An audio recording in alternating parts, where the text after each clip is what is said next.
Okay, to go ahead and start this hairstyle, you are just going to be doing a French braid down toward the nape of your neck. If you need a refresher on how to do a French braid, go ahead and check out the card I have put above or the description box below.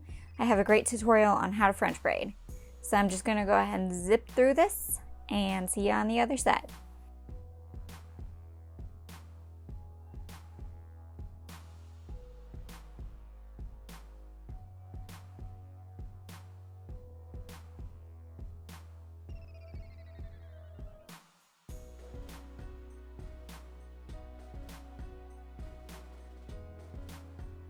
Okay, so when you're done with your braid and you've done a 3-strand braid down, go ahead and tie it off with a clear elastic band loosely because you're just going to go ahead and pancake the braid.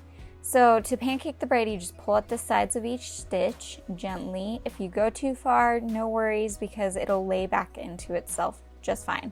I always feel like over pancaking is better than under pancaking because it's prettier. So don't be gentle. Once you feel like you've pancaked enough, you are going to grab a hair tie and we're going to go ahead and tie up our ponytail by gathering all of our hair together and pulling it to the back. I did a low ponytail. I would suggest you do the same for this hairstyle and go ahead and tie it off with one loop remaining, if that makes sense. Then go ahead and take the clear elastic band out of the braid and loosen up the braid. Then for that last remaining loop over, you're going to pull the hair tie out again and loop it over and create a small bun, leaving a tail out.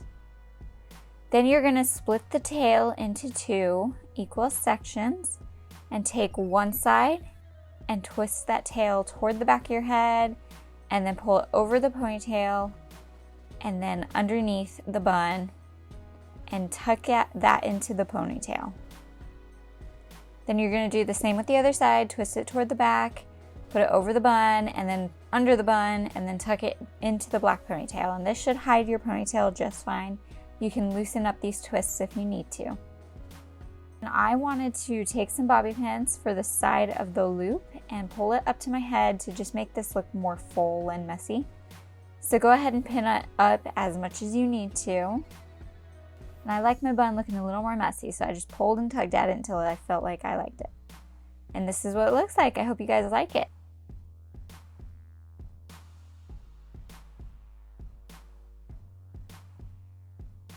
I hope you guys like this tutorial. Give this video a thumbs up if you like it, and don't forget to subscribe, and I will see you guys next week. Bye!